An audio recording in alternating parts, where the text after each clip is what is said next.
Donc on va tout de suite commencer avec l'essai blé fertilisation, donc appelé aussi Solinazo. C'est un programme d'essai depuis 3 ans qui cherche à tester des nouvelles méthodes de pilotage de la fertilisation azotée. Donc classiquement, vous utilisez tous la méthode du bilan, c'est-à-dire nourrir en permanence la plante à son INN, donc son indice de nutrition azotée optimal de 1. Et donc là on va voir sur cet essai qu'on teste 2 nouvelles méthodes qui en gros tolèrent un INN inférieur qui n'aurait pas d'impact négatif sur le rendement. Donc en gros qui serait entre 0,6 et 0,7 d'INN avant de déclencher un apport. Donc la première méthode c'est la méthode API-N, donc développée par l'INRA, qui consiste grâce à la pince N-Tester à régulièrement dès la sortie d'hiver pincer des feuilles pour suivre l'INN de la plante. Et une fois que l'INN passe sous un certain seuil, l'outil va déclencher et dire d'apporter de l'azote si bien sûr des pluies sont annoncées. Donc en gros cette méthode c'est passer régulièrement diagnostiquer vos plantes avec la pince N-Tester et avoir une bande surfertilisée pour faire le rapport entre les deux. Et la deuxième méthode c'est la méthode CHN d'Arvalis. Donc c'est un peu le même principe sauf que c'est tout modélisé. Donc là il n'y a pas de prélèvement à faire au champ. C'est un modèle qui, en fonction de la météo, de votre variété et de ses besoins en azote, qui va vous dire quand déclencher l'apport. Pareil, toujours en fonction d'un INN qui passe un seuil.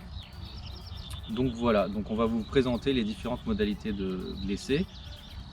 Donc là, on est sur une parcelle de limon argilo-sableux.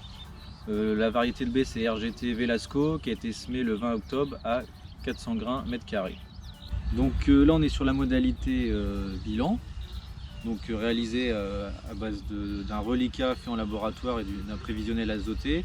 Donc là sur la parcelle, la préconisation était de 159 unités, donc qu'on a apporté en 3 apports. Un apport de 50 unités fin février, un apport de 69 unités début avril et le troisième apport de 40 unités apporté fin avril. Donc modalité suivante, donc là c'est la méthode API-N, la méthode de l'INRA que je vous ai présentée précédemment, donc qui est avec la pince N-Tester. Donc là l'outil a déclenché beaucoup plus tard. Le premier rapport a été fait le 11 mars par rapport à la méthode du bilan où il a été fait le 26 février. Donc un premier rapport de 60 unités et il n'y a eu que 2 apports et le deuxième apport de 80 unités a été fait en même temps que le troisième apport de la méthode bilan le 27 avril. Donc là on a une dose totale de 140 unités comparé à la méthode du bilan qui avait une dose totale de 159 unités. Troisième méthode de pilotage testée, la méthode CHN d'Arvalis, donc là qui est juste par de la modélisation. Donc comme API-N, le premier rapport n'a eu lieu que le 11 mars, il était de 50 unités comparé à 60 unités pour API-N.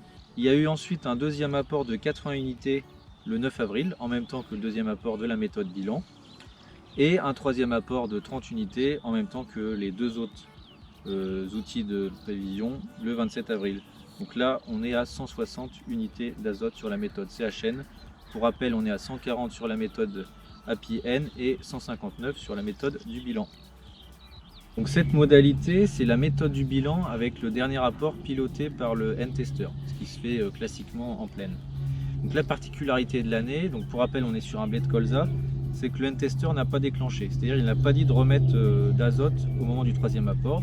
Donc cette modalité n'a reçu que 2 apports d'azote, les 2 premiers qu'on a mis sur la méthode du bilan, c'est-à-dire 50 unités fin février au talage et 69 unités à épi 1 cm début avril. Donc il a une dose totale sur cette parcelle de 119 unités.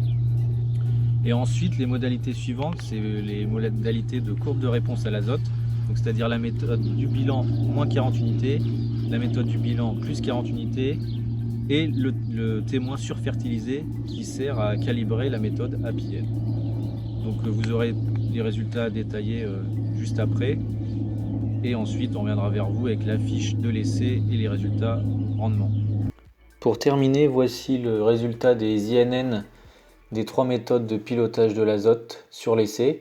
Donc pour rappel, le but de chaque méthode est de tout le temps avoir un INN supérieur à la courbe seuil en pointillé violet.